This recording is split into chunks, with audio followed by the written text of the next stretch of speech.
What's up, guys? Welcome back to my channel. My name is Cookie Miller and I am a certified personal trainer, a weight loss specialist, and I myself have lost about 100 pounds. So now I'm here online helping you guys to do the same, to make your own choices to better your lives. So if you're new around here, please make sure that you do press that subscribe button. There's also a little bell next to it. Press that, turn on your notifications so that you can get all of these good fitness tips that I have coming for you guys.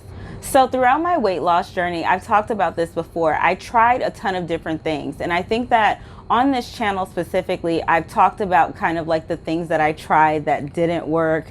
And then I had this epiphany where I was like, it's not that those things didn't work, it's just that I didn't actually execute well.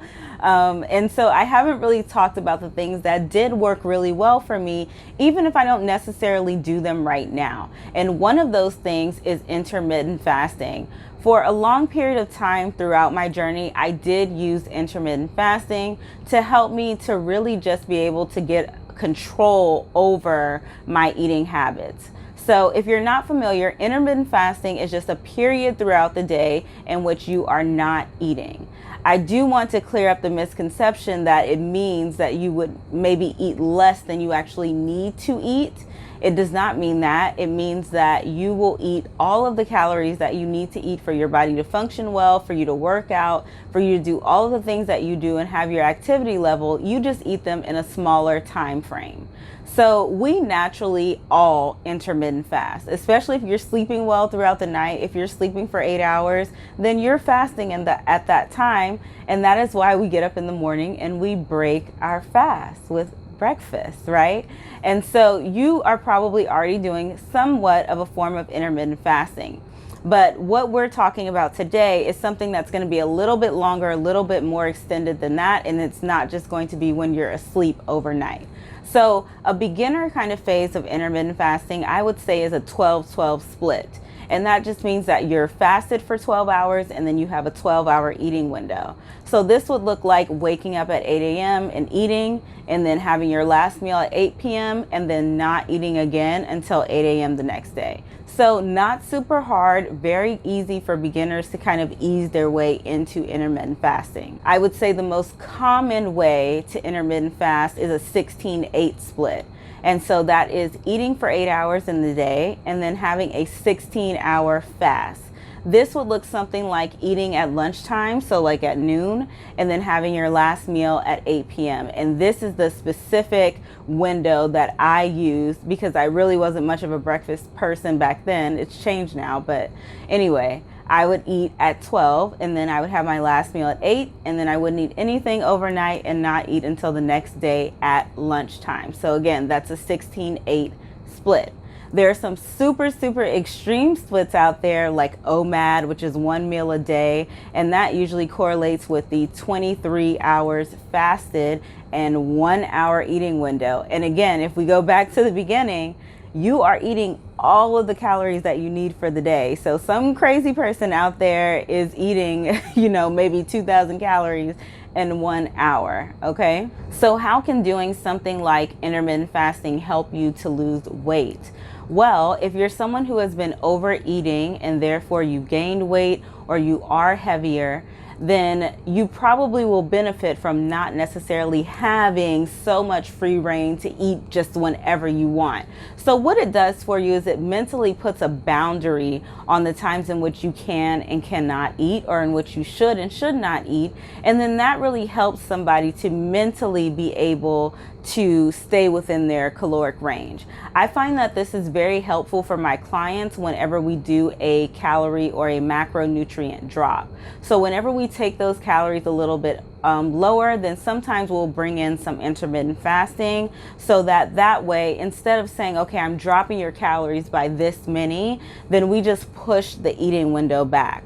Right? So then we might start the eating window at 10 a.m. instead of at 8 a.m. so that we can kind of eliminate that first maybe like snack or meal or pre-workout thing that they have in the morning. The other thing that I think is super helpful about intermittent fasting is that it tends to help you from a mental standpoint of snacking a lot.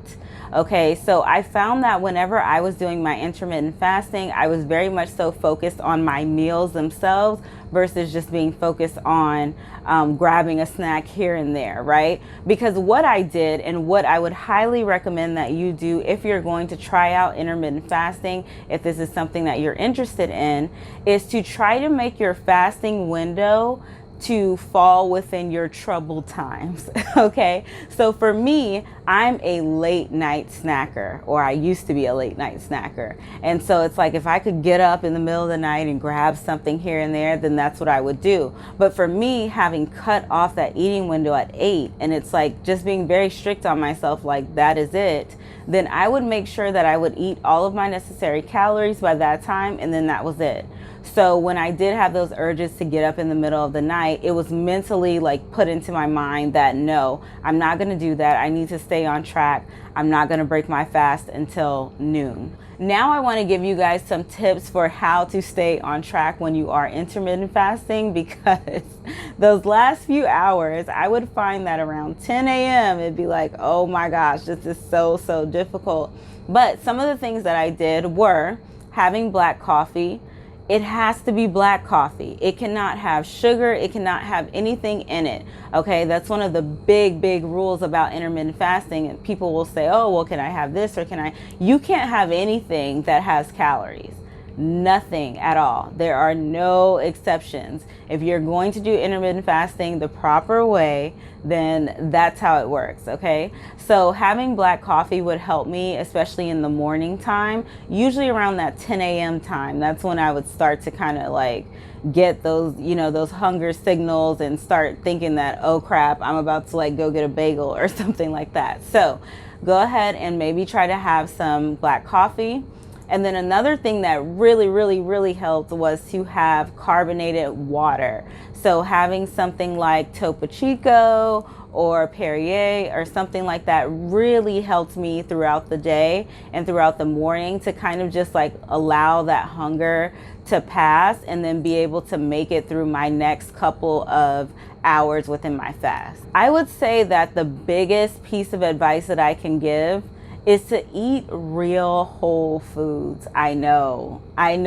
It's like, it may not be what you want to hear, but it's so true. So eating real whole nutritious foods really helped me, because that way I was eating things that were fibrous and that were filled with protein, and so I was satiated and full. And then that way my body wasn't like going super crazy. Like I'm not having my cravings until maybe 10 or even 11 a.m. and then I didn't have to eat until 12. So an hour is something I can handle. But if you're eating these like quick processing carbs, like a Snickers bar, you know, for example, and you're not eating real food and you're going, well, it fits in my calories or it fits in my macros. Yes, it does. But it's not providing your body with the nutrients that it needs, and then it's not giving you the ability to feel full. You need to have fibrous foods. So fibrous foods like spinach and different types of vegetables are really going to help you through this process. And I know my clients, if they're watching this, they're so tired of hearing it, but protein is going to help you to feel satiated and feel full, and it's going to help you to be able to actually sleep well throughout the night, because that can be another thing. If you're someone who breaks your fast until like an 8 a.m., you start at 8 a.m. and then you cut off really early at like 4 p.m., then sometimes it can be difficult to sleep because you don't have that feeling of fullness. So making sure that you're eating the proper food and that you're eating enough food is going to be your best friend as you intermittent fast. So I hope that you guys have found this helpful. Do not forget to like, share, comment, and subscribe to my channel, and I will see you guys in the next video.